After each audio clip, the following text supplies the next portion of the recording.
Call to order the meeting of the Haverford Township Zoning Hearing Board of Thursday, September 21st, 2023. Present at the front table to my far left is Nora Vitale. Nora Vitale. She's our chief assistant for the whole board. Next to Nora is Jessica Vitale, a voting member. Ed McGargy, a voting member. To my left, Ernie Angelos, our solicitor. To my right, Jesse Poynton, a voting member. My far right, Kelly Kirk, the Director and Queen of Codes Enforcement for Haverford Township. I know, it's zoning, Cal, but we need to keep it interesting. I think, but you downgraded me with the inspector. Oh, I did? No, I said director. Oh, I thought you said inspector. No, director, boss. All right, we have, do I have to even announce this? No. We announced that last hearing.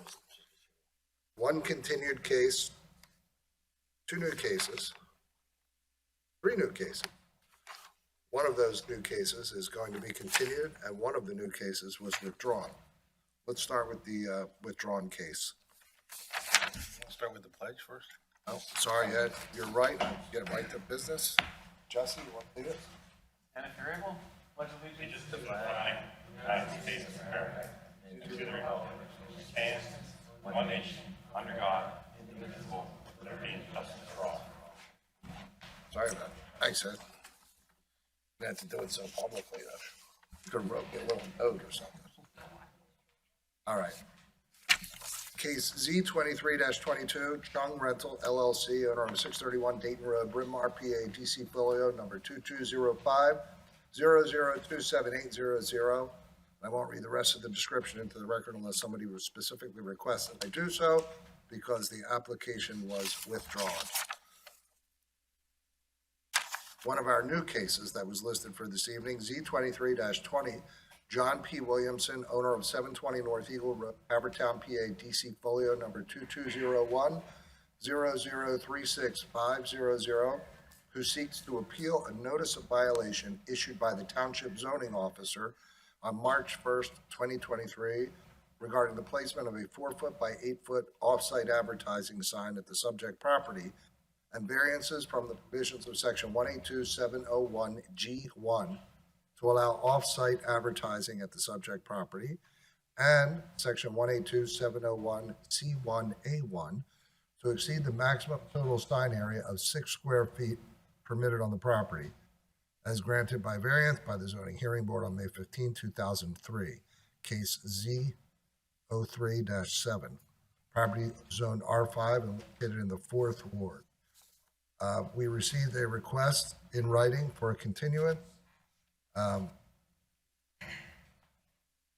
We had attendance issues with this applicant in the past. Ernie, stop me if I should go too far. No, I would just So- indicate that we received a continuance request.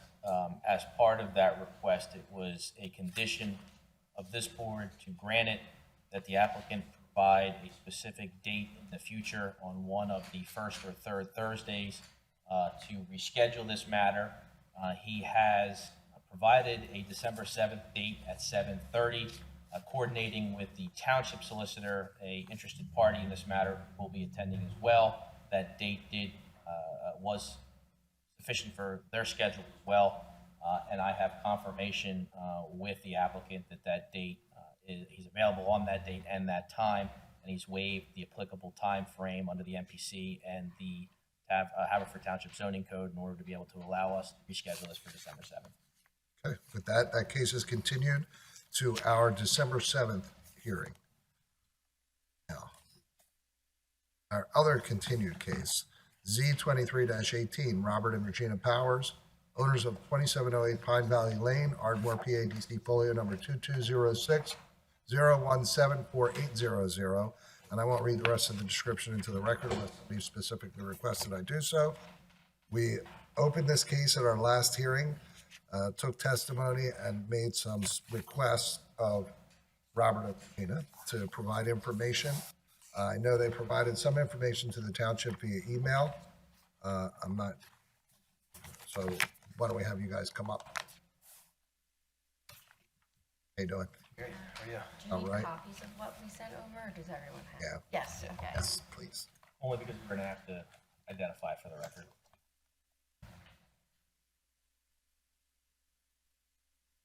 Collectively. Oh, no.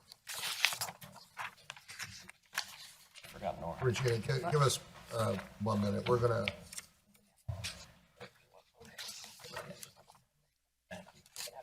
so the last exhibit that you guys had marked, A3. Yes. So we'll begin with A4. Do you want to mark your FEMA agency correspondence, Yes, A4? yes, please.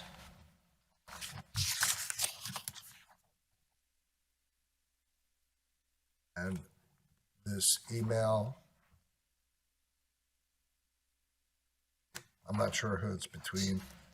They're all Hotmail or Gmail addresses. Sorry for the, but yeah, it's with the. How would you describe this, Rob? It's an email with the surveyor who we had come out when we purchased them. Jonathan Tavis? Yeah. He's the one who passed away, like we mentioned last time.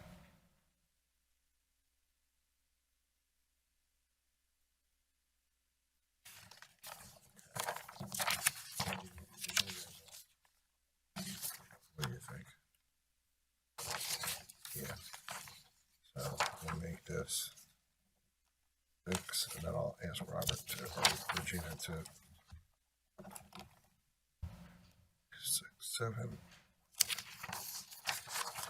8. So the photos, I think it'd be easier if they were marked individually. So,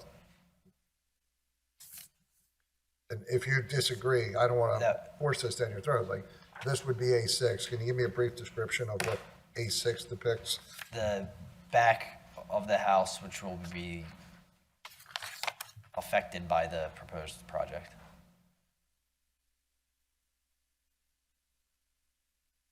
That's a back door exiting onto patio area. Yeah, the patio that you see right in front of the door is where the new area would be. A7, side view, same area with your garage. Yes. That side. And A8, side view, just a little closer up. or- We all need, you can get rid of that one.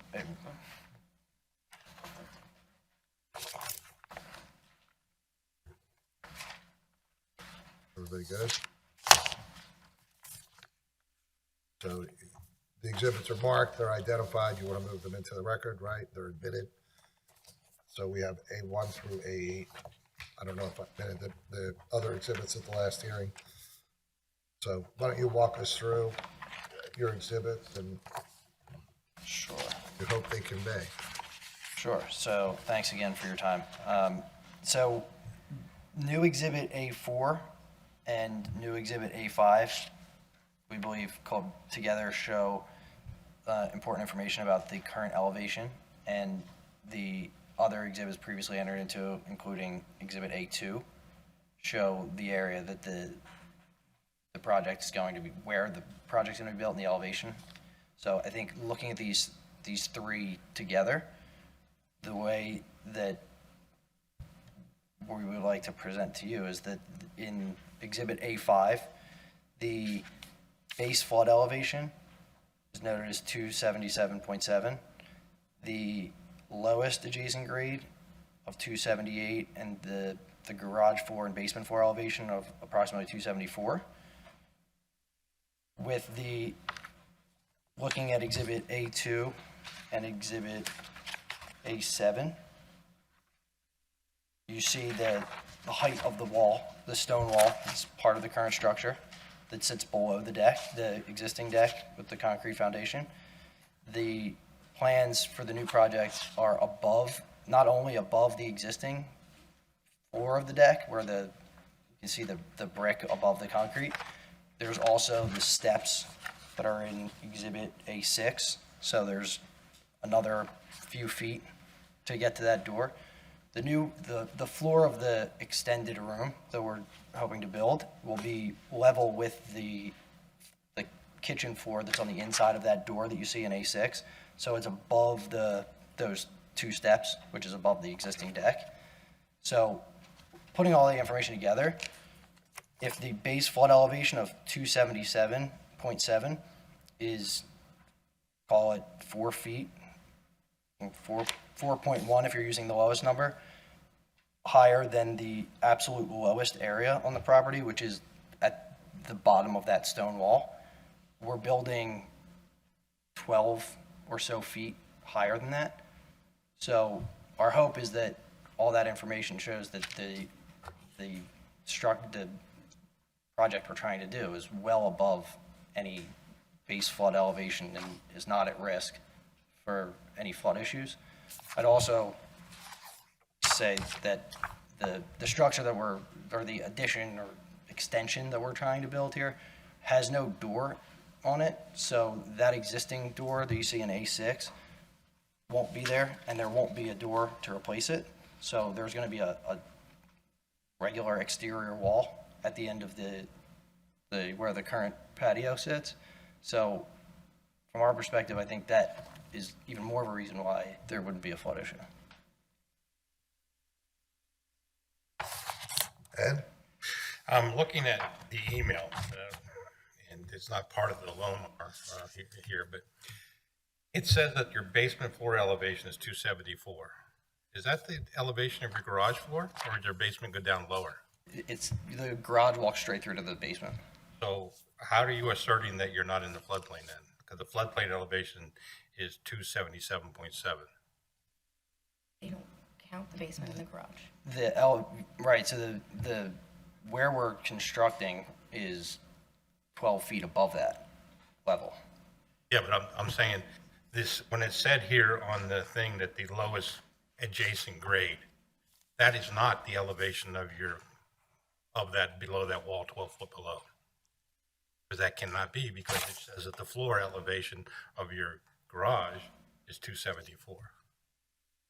So that is not the elevation. I don't know where that elevation of 278, where that grade is it the front of the house or the rear of the house, but it's not down in that pit. But so the garage floor, which is is 273.6, right? That's Says basement floor elevation 274. Garage floor elevation 273.6, correct. so the project is 12 or maybe more feet above that. Yeah, but the flood elevation itself is 277.7, and your grade elevation is 278. Now, I don't know where that grade elevation that was presented here shows where that grade elevation was taken. So I don't know that it's the patio elevation. I don't know that it's out in front of the house. I don't know that it's in the rear of the patio, which slopes down towards the creek. We don't have that elevation.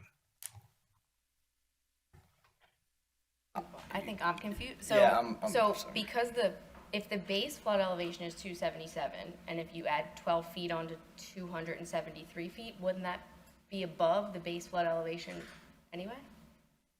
Regardless of where the 278 Okay. was? Is that, I don't know if I'm Yep, just being I too know what you're simple saying. there. I'm saying, you're telling me you're going to build 12 foot above it. Let me think about what you just said. But the patio, we don't know what the elevation of the patio. We know that you're going to raise that elevation to equal the door, which you're assuming now is 278 or 277.7. I don't know what the elevation of your house is.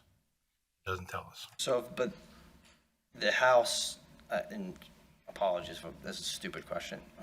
If the house was built, the house we're all looking at, the existing house was built where it is, and that's above the base flood elevation.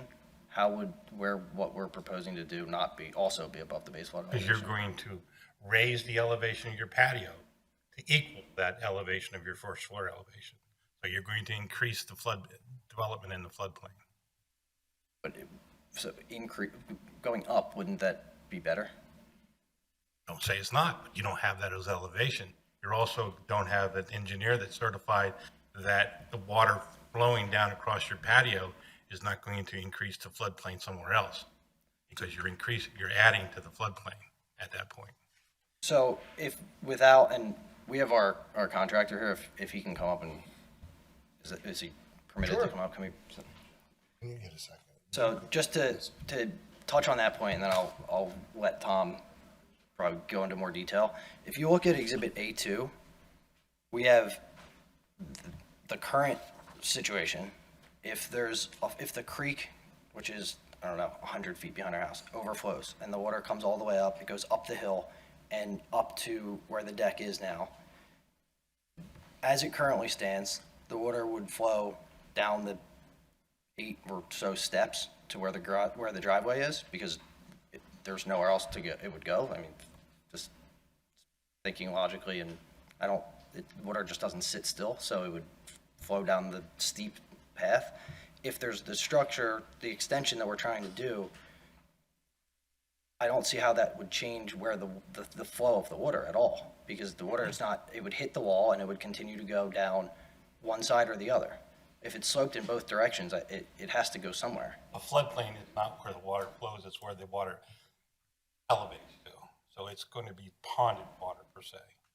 And you're going to fill in the floodplain, be able to move your structures, fill in the floodplain of that amount, and the water is going to raise to that level. So the only way the water would We pool don't there. know that because you're not certified to do it. I'm not certified to do it. The ordinance requires that we have that by your structure be designed by floodplain, have floodplain restrictions. In other words, if you're in the floodplain, you also have to have a way for the flood water to get underneath your structure. We don't have any of that. I'm not falling underneath. I mean, the house is built in the floodplain, right? Because isn't that what we were just saying? Or it was when it was constructed.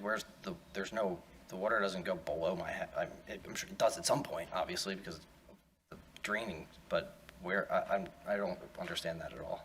Well, the Lomar is telling me that your flood elevation, the reason you didn't have flood insurance is because your first floor elevation, the way it is now, is outside of the floodplain.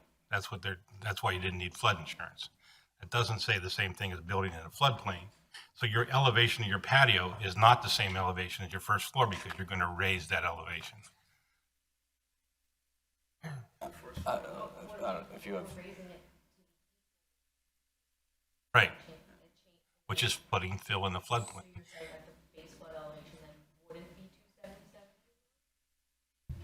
It could not be, it may not, because the engineer's got to certify that the fill you're putting in the floodplain is not increasing the overall floodplain. Would it be better if we didn't raise it? You cannot raise it because you cannot build in the floodplain. Right, but I think it's above the deck is above, assuming. But we can't assume, that's what we have to have those elevations, and we don't have those elevations. I don't know, Tom, if you would do anything to that. I'm at a loss because I don't Thank you. really understand how the house was ever built. I don't believe that I swore you in, so I need to swear you. Please raise your right hand. Do you swear to tell the truth, the whole truth, and nothing but the truth, so help you God? I do. And your name and the capacity in which you appear this evening? My name is Tom Hawks. I'm really here as the cheerleader for them. You're the builder, right? Well, hopefully if we grant the variance, then I'll be the builder. So what would you like to tell us, Tom? Well, hopefully I can answer some of the questions here. So if we have an existing structure that's been here 30, 40 years, and this patio is the length of the house, all they're doing is building on top of something that's pre-existing. And if that elevation is above the floodplain water, and I have a difficult time trying to grasp what. You haven't told me that. You haven't shown me that. You haven't even suggested that. You said that the first floor flood elevation is the elevation of the doorway, or the first, which is higher than the patio. But, yes, and their floor will be even with the first floor. Right. So you're going to raise it to the point that you're not in the floodplain. That's your proposal. But it's not currently there. And in order to get approval to build in the floodplain, you have to have certain certifications based on the ordinance that has elevations, grades, and we don't have any of that. I'm still lost. If the first floor is fine, and we're building to the level of the first floor. You are adding building material between the level of the patio and the level of the first floor, correct? Yes. So that material is now in the floodplain. So that one, That material is in the floodplain. I believe that's what you're trying to say, Ed. So that 1 foot of material yeah. is construction within the floodplain, potentially. Okay, so it's in the floodplain. The water, some miraculous way hits it, and then what? So the floodplain, so now does the water, what you have to do is floodproof it. So what are you gonna do with that? Okay, well then, if that's concerned, even though there's a river running parallel with the back of the house, it goes over. It goes in contact with a 5 foot or 4 foot high wall. Water's gonna go the course of least resistance. It's either gonna go right with a 10-foot drop to the driveway, or it's gonna go left and there's a 16-foot fall Now off. think of it more like a bathtub. If you have a bathtub and it fills up to the ledge, Yep, it doesn't overflow. You correct. put something in that bathtub and it overflows. That's what we're talking about. You're putting something in the floodplain which could cause it to overflow or go onto someone else's property. It's gonna go on everybody's property already. No, now when you add to the floodplain, it could increase it by a foot. We don't know that because we haven't had anything presented to us. You understand I'm looking at this logistically. I think you have to separate the fact that the house exists, because floodplains change, right, Ed? The maps are constantly updated, so I think things are constantly changing. I think you have to set aside the logic a little bit, and I think we have had these cases before, and you can hire an engineer who's, licensed to prepare the documents that our code asks for in these cases, and I think that's what we need here. So if we come back and you're looking for the height of that porch, is it in or out of the floodplain? That's it? What we need is everything on that list that I've sent. So everything that's in the ordinance that's required for a variance for something in the floodplain needs to be provided, unless the board waives it. Wow. Can I, Sure. can I ask what would sway the board to waive it? Because I feel like, I think we're all looking at it, and I think everyone's, I don't want to speak for anyone, I think it's pretty obvious that what we're trying to do doesn't actually create any issues, but I understand there's rules and guidelines you guys have to follow. So is there a list of actual core things you need? Because when we've been trying to get surveyors to come out, and it's, as you guys probably know, it's not easy. It's going to take a long time, and it's going to take a lot of money, and the conversations that I've had with a couple of them have been, we sent them the information, and they said, we can come out and do it when we can get to you. It's going to be a while, and it's going to probably really give you the information you already have, more technically speaking, but it seems pretty obvious to them, the couple I've spoken to. So I understand that you sent us the list, but you also said there's things that the board can waive, so that's why I was asking if there's things that the board would not waive, then we would limit our request for the surveyor and hopefully be able to get it done sooner. I don't think it's what would we waive. I'm looking at it from Ed, what do you really need, or Jess or Jesse, in order to feel comfortable to make a decision in this? I mean, you're looking for the contour map? Yeah, so Bob, for me, FEMA defines a structure as a walled and roofed building. So this letter, which exempts the structure, doesn't really count the patio in my mind. So I would need to see a survey with contours that show that the patio is in fact outside of the floodplain. The height of the patio is higher than the floodplain. That's what you're looking for. And I need to see And a then survey and everything else contours in the that show checklist. that.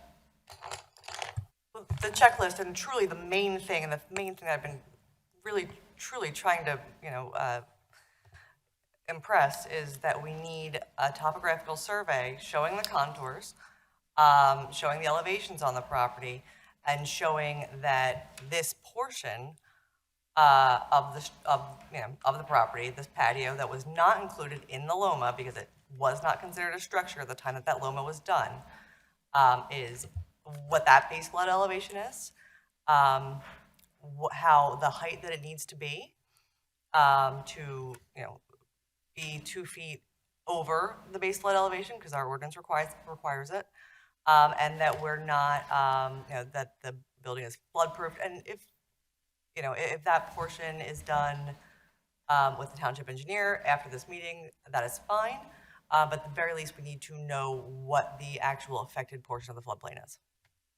So as a reading from this surveyor's letter, the lowest adjacent grade is higher than the base flood elevation. The lowest adjacent grade is in the front of the house. You're changing your grade, the lowest adjacent grade at this point, because now this portion is considered part of the structure. It is, yes. It was not at the time of that letter. The porch isn't a part of the house? Correct. No, it was not. What about the stone wall was built there with the house? Not part of the LOMA.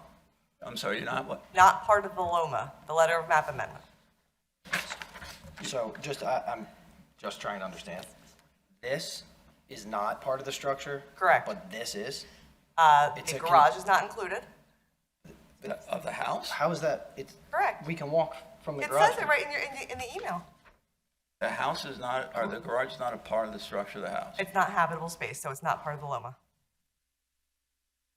But the finished basement that If runs, it's a finished basement, yes, but it doesn't say that it's a finished basement. happy to give you pictures. Okay, well, whoever did the LOMA apparently didn't think I so. don't know how you got a flood insurance, didn't get flood insurance, and So, but it just, and I'm sorry to beat a dead horse. This stone wall, that's the same as this stone wall, that's the same as this stone wall, they're all connected. This stone wall is not taken into account when we're doing any of these calculations, but this one is that right? Correct, because what you're pointing to above is habitable floor area. What you're pointing to below is your basement and your garage and the patio. But any part of the house And the has finished something basement. below But the. you can go back and argue with the person who did the LOMA, but that is how FEMA determines those things. All right, so, Okay. Ed, let's take 2-minute recess. Jeff, we'll go off the record. Resume meeting of the Haverford Township zoning hearing. So, Ernie, would you articulate what the board needs, please? So I think what might be beneficial is taking your exhibit A3 and then what I think we could add, or I would suggest adding on that would be contours, Okay. the floodplain, have the floodplain delineated, indicated on it, and then the elevations of all the site conditions, so the patio, the door sill, anything else that's relevant. And I think you can do it on this plan. On that plan. And I think that might be helpful Okay. to kind of analyze all the information that it Okay. needs. Take a look at this. Oh, you wrote it down already? It's our exhibit. Can I take a picture of it? Yeah, I'm just gonna write down what you Yeah, just yeah. said. You have it written down. You want me to write it down, or can I take a picture of that? Is Yep. that- Okay. Exhibit A3. Okay. I think that would be, as I said, at least go to satisfy the requirements for us, for the board to take a look at Okay. what the levels are. And if you're not sure, give Kelly a call, and she understands what is being asked, so. Okay. That seems consistent with what our code. Okay. Thank you very much. All right, is there anything else you guys want to add tonight before we continue the case? In the front of the street. I don't think so. When you guys were meeting, I just had one more thing to add. If it's not relevant, it's not relevant. I think at some point someone mentioned that the front of the house was the lowest, or the front yard was the lowest grade. I don't know if anyone remembers that, but from the front of the house, like where the sidewalk is a straight slope down to the picture. the exhibit showing where the garage is. So I just wanted to point out, in case it's relevant, it might not be, the lowest point of the property is the back. So, or the highest point, yeah, so it's not the lowest grade of the, whatever the lowest grade was stated as. It's not lower than that. I don't know. If you could look at the email, that- and if you could determine where that lowest grade was taken from, I have no clue. We can't now. Yes, yeah. It's based on the wall itself, and I don't know exactly where the wall would begin, where that 278 would be. Would it be the top of that concrete, or would it be somewhere I else? won't be able, Ed, but let me ask you this, if they have somebody who's able to put the elevations on Exhibit A3, would that should indicate where the lowest grade is, right? He's gonna show it now. Okay. I can't mark my phone into an exhibit, can I? All right, I appreciate it. Don't want to do that. All right, so you're continuing this? Yeah. Any other questions? October 5th? No? Anything else you guys want to add No, I tonight? appreciate your time. October 5th? Do you think that's enough time? We're gonna make it enough time. We'll find someone to do it. Well, If I'm not, gonna list we'll- it then for October 5th, but if you're not able to, just a couple days beforehand, if you shoot Kelly an email. We won't come back We'll without it. continue it. Yeah, no. Okay. All right. Thank With you. that, this case is continued to our October 5th hearing. All right. Thanks, everyone. Have a good night. Now we'll do it next. We did that last time. Okay. All right. That's all right. Yeah. Oh, thank God. I think so.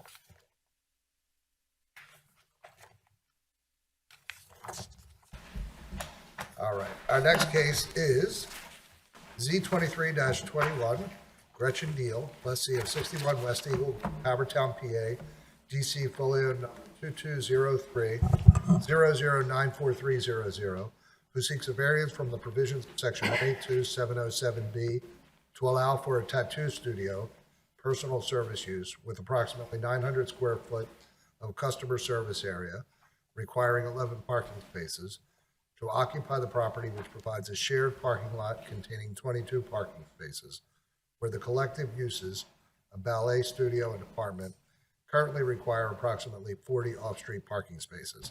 Property is zoned C3 and located in the 3rd Ward. That's a mouthful, isn't it? Great.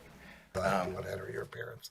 Thank you. My name is Alex Goldberg of the law firm Nachumson PC. I'm here with Nachumson PC, NOCHUMSON P.C. I'm here with Gretchen Deal, who's the sole member of the Aviary Tattoo Shop LLC. I'm also here with the Pulcini family, who are the owners of the property by way of the entity SDG Enterprises Group LLC. As you mentioned, we're seeking relief from section 182-707 to allow specifically for the parking for the personal services use. I have the hard copy of my materials in front of me. I see they're on the screen as well, and that you all have them in front of you. If you don't mind, I'll just sort of walk through them. The first two exhibits here, confusingly, are out of order because they were submitted separately with a wet stamp. But those documents are also found at the end of my presentation materials. So this is the appeal paperwork, and the next document is the acknowledgement form. So I'm the keeper of the exhibit list, Alex, so Okay. just make clear to me, Exhibit A1 and describe it, and I don't know which of this packet are going to be exhibits, which pages. So Gotcha. So ideally, per the table of contents, that's how the exhibits would be numbered. Some of them I won't speak on in great detail because it's more so paperwork than getting at the crux of why we're here. But I can sort of dictate the exhibit number as I go through them if that works. sounds good. Okay, great. So before I get into the exhibits, we are again seeking a variance to allow parking per the code. There's a little bit of a discrepancy in what Gretchen immediately submitted to the board as initially a pro se applicant. versus what's listed on the agenda tonight and what we believe is actually a lower requirement than what's being asked of us in that language. Essentially, it boils down to the impossibility of complying with this parking provision. We already have a nonconformity here with the ballet studio and the apartment that's on the parcel, which combined require 40 parking spaces, 38 for the ballet studio and 2 for the apartment. There are 26 parking spaces plus 1 handicap space for a total of 27 on the lot. So any use that would require any parking would require a variance here. And again, there's a prior nonconformity based on the prior tenant in this commercial space. We're asking to increase that nonconformity by just 2 parking spaces. So Exhibit 1 is the application. I mentioned at the beginning that Gretchen initially started this process as a pro se applicant. She noted correctly that this is a C3 zoning classification. However, she was incorrect listing 1150 as the floor area for the occupant. 1150 square feet, I believe that's what was told to her by a listing agent, but when a licensed architect did the floor plans for this space, the number of floor occupant space came out to 855. And of that 855 square feet, only 574 square feet of it is customer service area. Moving on to Exhibit 2. I'm sorry, I got to catch up here on the screen. This is the refusal from the Township of Haverford. They did recognize that 1150 square feet was what was listed on the application. I imagine that was corrected once the plans were submitted because the language now shows 900 square feet. It also references the existing uses, the apartment, which requires 2 spaces, and the dance studio, which requires 37 spaces. And towards the bottom, that the previous occupant was a carpet retail use, which required 6 parking spaces. And again, by code, I believe we should be required 8. Moving on to Exhibit 3.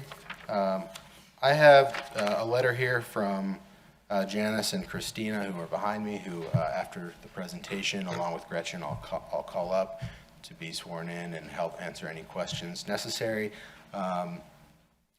Essentially, this letter and the letter I'll flip to next, they sort of touches on the difficulty and the diligence that they have undertaken in finding a tenant that has a use that is complementary to their ballet studio from a scheduling perspective and from an actual parking space use perspective.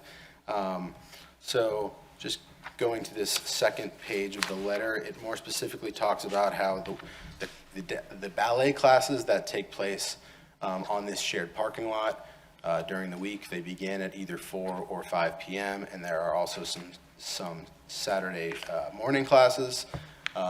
As far as Gretchen's business, the Aviary Tattoo Shop, part of the reason why she entered this process and wanted to sign a lease and move her business here is because she's currently commuting 45 minutes to Royersford for her current, where she's currently doing tattoo art, and that she would like to be closer to home as a Haverford Township resident to be able to pick her kids up at 3:30.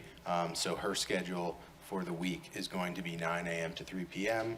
By appointment only, with occasional appointments on Sunday. So the uses are complementary to each other in that very rarely will there be any overlap between the ballet studio attendees and Gretchen's customers. Another thing I'll add is the ballet studio is for primarily children that do not drive, so they do not park. There's no waiting room in the ballet studio, so the method of sort of getting the kids in and out is pick up and drop off. So the parents that come for classes that usually are fewer than 20 students, they come, they pick up their child, and they leave. So they're here for a very brief amount of time.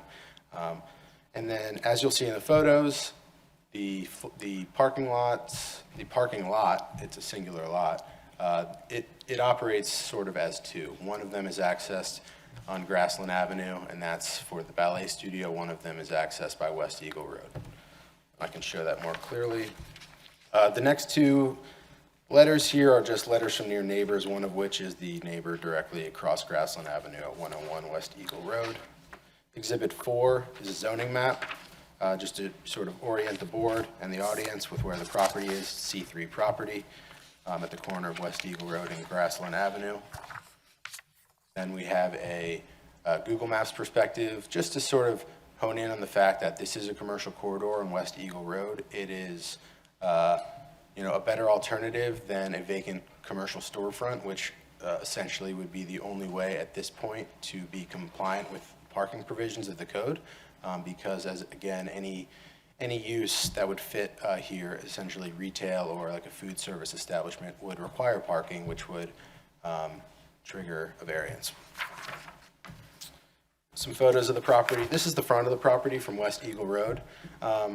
When I mentioned that there is essentially, practically 2 parking lots here, this is the one that's visible from West Eagle Road.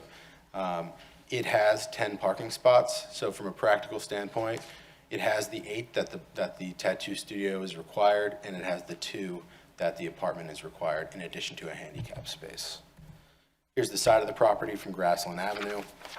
You can see that small 1-story brick structure towards the right side of the image. That is the ballet studio, and you can see the parking that is lining the side of the white building at the front facing West Eagle Road, and the lower building, the ballet studio. That parking lot runs along the entire side of the building. That has 16 spots. That's how we get to 26, plus the 1 handicap spot. And, Gretchen and the Pulcinis, they don't foresee any reason why a parent of a ballet student would be using the West Eagle Road portion of the parking lot, and vice versa, why a customer of Gretchen's would be using the portion of the parking lot accessible from Grassland Avenue. Can I stop you on this photo? Yes, I assume the second floor is the apartment? that's correct. And the first floor of the white building on the left in this image is the proposed Commercial space. tattoo parlor? Okay. That's right. And when you say that, Justin, This was, talking about A5? this is A5. Yes. Yes, so the next couple photos are just sort of perspective images to the right of the property on West Eagle Road. Again, you can see this bustling commercial corridor to the left of the property on West Eagle Road, and then we have the Grassland Avenue photos. You can see the ballet studio to the left there. Exhibit 6 is a couple of aerial images. So I think the second one is actually a bit better. It's more zoomed in. So this is a good, bird's eye view of what this parcel looks like. It's unique in that it has 2 building structures on it and a interestingly shaped parking lot. You can see the 10 parking spaces towards the front on West Eagle Road, and then the 16 going down the side at Grassland Avenue. Exhibit 7 is the architectural plans. The first plan is a site plan that was drafted very recently due to a refinance that the property owners went through. It's a little blurry on the screen, but it again just shows if you're looking at the property from the perspective of standing on Eagle Road, you have 4 spaces to the left, 5 spaces to the right, 1 little space in between as kind of a divider space, and then 16 spaces down the long side of Grassland Avenue. The next exhibit is the floor plans. Here's one of the discrepancies I wanted to point out. In the agenda for tonight, it lists the customer service area as 900 square feet. We believe that in actuality, the customer service area is 574 square feet, which is the studio space. We would not count the entryway, which is sort of a walkway with a more commercial type door on the inside, and then the back room will be sort of cleanup space for Gretchen and the 1 employee that she plans to employ. And then The one thing I just want to mention that, why we believe that the code is being misinterpreted to say 900 square feet of customer service area versus 574 is because when you look at sort of what the parking requirements are for the other uses, they specify floor area. So I just think that that distinction is important because the code provision for the parking for personal service area says customer service area and not floor area. So that's how we get to the number of 6 plus 1 parking spot for each employee. That's a total of 8. Exhibit 8 is the deed, and just Exhibit 9 is the lease to the property. The lease term runs through August of 2026. And the last couple exhibits, number 10 is the application for appeal, which you saw at the front of the packet as well. This was the one originally submitted that didn't have the wet seal. That's why it's at the back here, and the copy you have is at the front. Just sort of reiterating the points I've spoken about. And then Exhibit 11 is the zoning board acknowledgement. So that's the end of my presentation. If you don't mind, I'd like to call Gretchen and Christina up to, I guess, be sworn in, to be available for questions. Gretchen, how about you first? Please raise your right hand. Do you swear to tell the truth, the whole truth, and nothing but the truth, so help you God? I do. And your full name and address for the record, please? Gretchen Catherine Deal, 2430 East County Line Road, Ardmore, Pennsylvania, 19003. Okay. Please raise your right hand. Do you swear to tell the truth, the whole truth, and nothing but the truth, so help you God? I do. And your full name and address for the record, please? 6 I can't hear you, hon. It's Christina Pulcini, 206 North Drexel Avenue, Havertown, 19083. We're happy to take any questions. Well, do you have any direct questions that I you don't. want to put on the record? So, all right, Gretchen, you're going to own this business, correct? Mm-hmm. So come up to the Okay. microphone. Oh, so I get a microphone. everybody can hear you. Your hours of operation, 9 to 3, that's 9 when to you're 3. planning? Uh-huh, And only yourself and one other employee? correct. And all appointments are, all clients are by appointment? They have to be, I book out pretty far. So no walk-ins? No walk-ins. So you can, with some degree of reliability, predict what your traffic flow and parking requirements are. Yeah, definitely. So, okay. That's all I have. Jesse?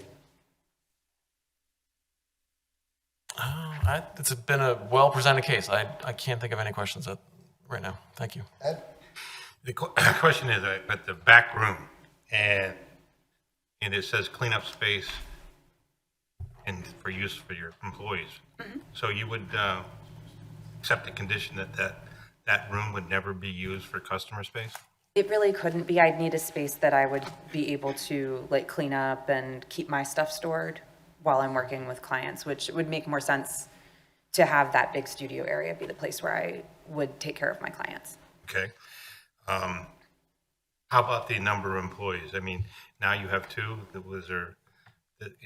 Would you limit that to 2 employees? I don't think you can comfortably fit more than 2 people at the same time in the studio. I think if it ever like expanded, it would probably be a kind of thing where I would have to like stagger hours or something like that. But I don't see that as being something that I would want to do because it's nice to have like the small private sessions. I have a lot of clients that I do a lot of like cover-up tattoos, and people want that kind of like more personal, quiet kind of feel in the studio.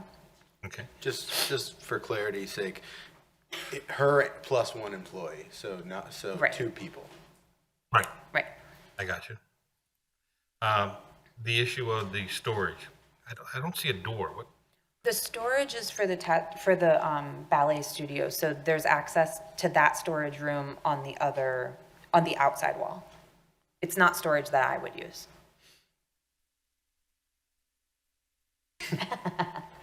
So the only storage, that storage is not accessed by this unit? Correct. Only from, okay.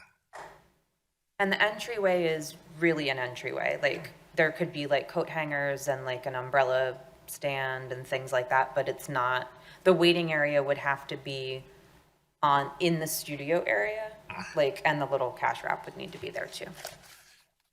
I did review in your application tonight that one of the things that really makes the surrounding residents mad is this statement here. As employees have been instructed to park off-site. I don't like that because that's the reason that we have the zoning and the parking requirements is so that the surrounding properties aren't overwhelmed by people parking in their areas from these businesses. Well, I'm planning on walking, but How close do you live to the property? I'm 1.4 miles away, but I used to live in the city and I'm really looking forward to walking because I hate the fact that I have to drive 40 minutes to go to work now. And I have my little route planned out and if I can be on my feet all day, that's where I want to be. I may say something. Our employees park on, excuse me, Oh, I yes, don't go mean right to ahead. take your spot. Just to clarify, our employees park on site, so we don't have anybody parking. And when you say your employees, can you define that for me? The ballet studio. The ballet Yes, studio. thank you. Yeah. Thank you. Thank you. Is that it, Ed? That's all I have. Jessica? Hi. When you schedule appointments, is there typically overlap between someone coming out and someone coming in? Not if I do it correctly. Every once in a while, there is that little, like, I might estimate like how long it's going to take me for my first client, but I have everybody's phone number, and what I do is I contact that person, the second person, and let them know that I'm running late, because I don't want them having to sit in my waiting room for 30 minutes at the shop that I'm at now either. So I make sure that people I think it's important for customer service so that like people don't have to be waiting around for their tattoos either. So it has happened occasionally, like when some people like to be like 30 minutes early for appointments and then there might be a little overlap, but not usually. So it would be accurate to say that your scheduling system is such that there is not often Correct. client overlap. Correct. And then do you do tattoos on Saturdays? I don't do tattoos on Saturdays. I would be tattooing on Sunday and then during the weekdays. Would your other employee be tattooing on Saturday typically? I haven't talked to her about like her Saturday schedule, but the ballet studio is only open in the morning, and I would just tell her that she would have to do it in the evening, in the afternoon and evening, if that was the So, case. can you hear the co-op? Well, that was like, it Unusual, feels, isn't it, Jess? when we met each other, it just felt really like serendipitous and like it would be like, oh, we could work so well together. It'd be so easy. Does she have a question? She wants to know where her asparagus tattoo went. Ooh. Can I ask her a question? Yes. Or I don't want to interrupt you, but. So- I don't have any further questions. Okay. So, yeah. Okay. So can you talk about, like, when you wrap up an appointment, you're not just jumping to somebody right in the chair, right? So Right. No, there's like a longer process of like, I have to take down the space and I have to spray it with something called maticide, which has to stay wet on the surface to kill all bacteria for 5 minutes. So that's why I usually have a buffer in between clients. It's not an exact science in terms of like the overlap that we're talking about, but I've been doing it for 6 years, and at the beginning of my tattooing, I had that accidental overlap more often, and now I'm proud that it doesn't happen as often. So there's a breakdown, and then after it's been sanitized, and it's dry, then I have to set up, which also takes like 10 minutes or something. Is that it? Jess, anything else? Yeah, I wanted to clean up one thing on the record. I was looking back, and I believe, what exhibit was the site plan? It was 7, right? That's correct. Okay, on A7, I believe I counted, and did you testify to 27 spaces? Yeah, there's 26 plus 1 handicap space. 26 plus 1. And I was just, because the agenda had listed 22. It did. That's actually, in addition to the 900 square feet, I failed to mention that was also a discrepancy that we noticed. Okay, I just wanted to make sure I was counting correctly. Yeah, I zoomed in a bit more. I don't know if what you have in your hands is easy to read, but behind you, you can, well. Right. Yeah, I also count the 26 plus 1. Okay. Thank you. You're welcome. Okay. Nothing else? I have no other, what? No, I asked my questions. You have a question? I wanted to ask it. Just for purposes of clarifying, you were here and present when your lawyer gave his opening statement and summation of the case in hand. Correct. And you agree with everything that he stated in that as to if you were testifying, that's something you would adopt and testify to? Correct. Thank you. Thank you, Artie. Got that.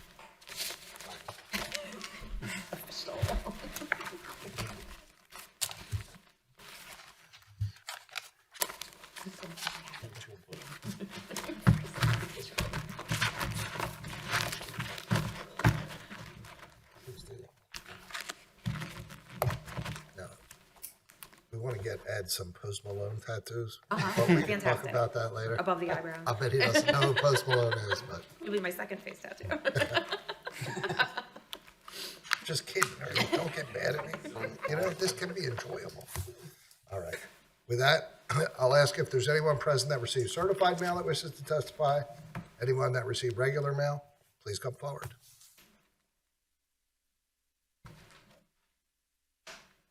It's about to get unfun.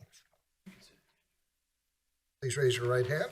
Do you swear to tell the truth, the whole truth, and nothing but the truth, so help you God? I do. And your full name and address for the record, please? It's Suzanne Strickler, and I live on 58 Ralston Avenue, uptown.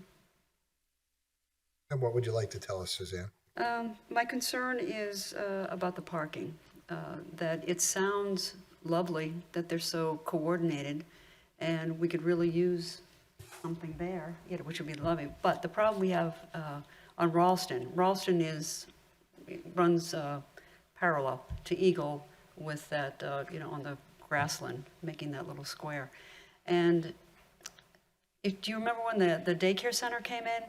And they had said that the owner lives a couple of streets away and all the employees were going to park down on her street. That's not a problem.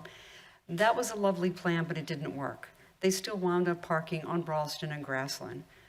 Even the physical therapy place, the people who work there, they're not parking in his lot. They're parking on Grassland and Ralston. And that just is a problem of congestion. When the parents, I used to have to leave at rush hour to go to my job in Plymouth meeting. So I would have all the parents in front of me with the kids who are dropping their little ballet shoes, in the street, and it just clogs everything up.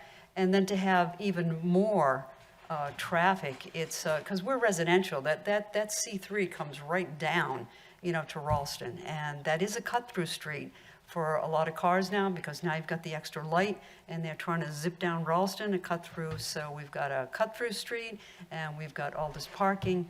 And I really think that there's, I don't know. I was thinking that, and I've talked to several people, that I don't know what they're doing with what used to be the Gulf station that was on the corner, but a parking lot, parking building, if you will, that would probably be a nice solution for everybody's parking.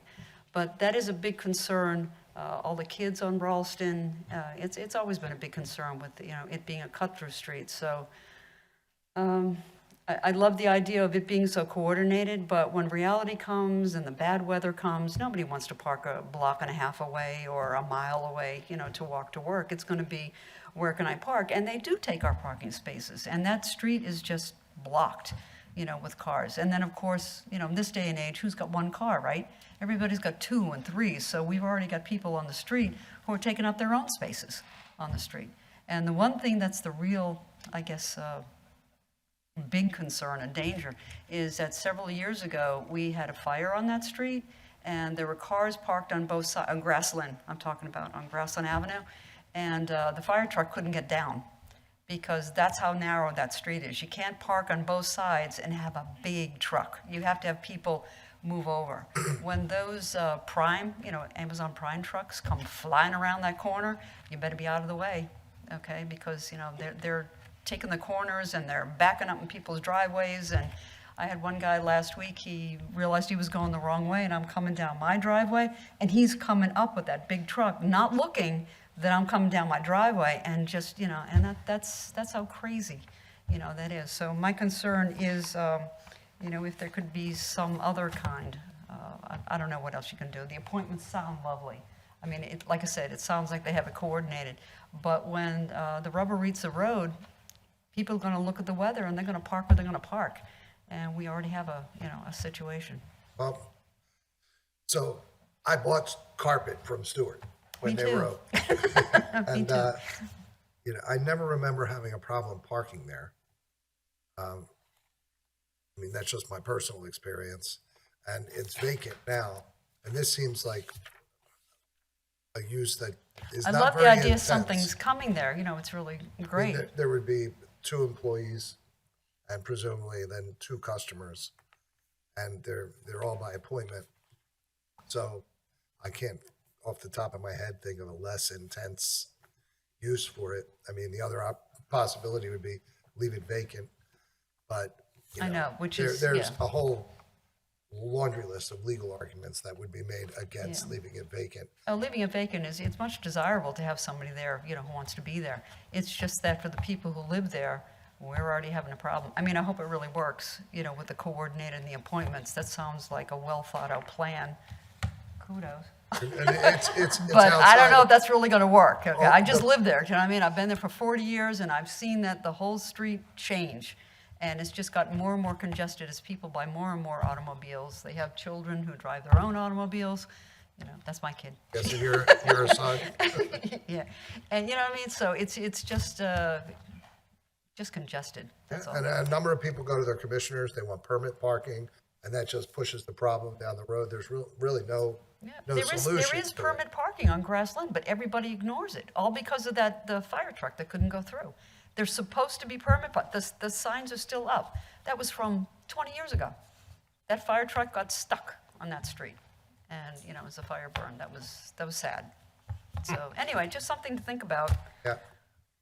I mean, other than that concern, would you say you're in favor of this business going in? I'm in favor of any business coming into Havertown and paying taxes, because anything that'll alleviate taxes from me would be, a thrill, But I still have to deal with, people driving, where I live. I love where I live. I love Havertown, But anyway, that's a concern. I just want you to know that's a concern of the neighbors who are right there. That's all. Okay? Thank you, Suzanne. You want to talk to? No? Anyone else that received regular mail? Any other residents of Haverford Township?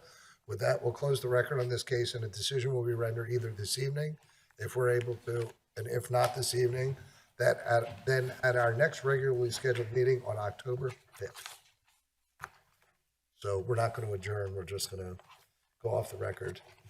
We're on. Right. Resume the meeting of the Haverford Township Zoning Hearing Board at Thursday, September 21st. With regard to case Z23-21, Gretchen Deal, lessee of 61 West Eagle Road. I won't read the rest of the description into the record unless somebody specifically requests I do so. If I go too fast, smack me, Arlene. Jesse, are you prepared? Ed, are you prepared to vote? Yes. Jessica, are you prepared? So am I. Jesse, would you please take the decision? Yes, Mr. Chairman, with regards to case Z23-21, I would vote to approve the requested variance, subject to the following reasonable conditions. 1, that there be only 2 employees working at one time. The project will be completed within 1 year and in accordance with the notes of testimony. Okay. Jessica? I agree. Ed? I wanted to add another condition about the back room never being used as customer service space. I had that, and then I thought we nixed it. Amending the motion? Well, 2 employees constricts. So if that space was used, it would still be limited to 2 employees. But They could increase the customer service space. A future business could come in there and increase the floor space. I'm okay with. you want to amend Well, we have an to amendment. include that? Yeah, but either he accepts it or he doesn't. If he Correct. doesn't, then we vote on the motion that was made. If he does, then the motion is amended. Do you want to incorporate that in Yes, the I will motion? incorporate Mr. McGargy's amendment. So another condition would be that the back area not be used for customer use. Thank you. Jessica? Agree? Ed? I concur. And so do I. The application's approved 4-0. Good luck. You're welcome. That makes it all worth it. Good luck. Good luck. You're welcome.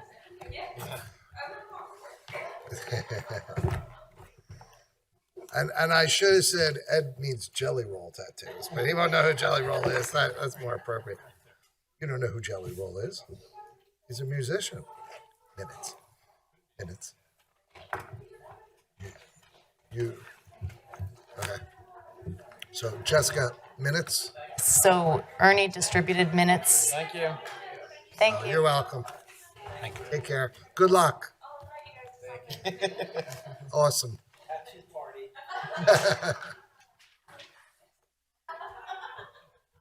We're gonna do minutes. Sorry. I started packing up too. No. Sure. Yeah, right? Yeah, I backed up too. That was nice. We didn't get those enough.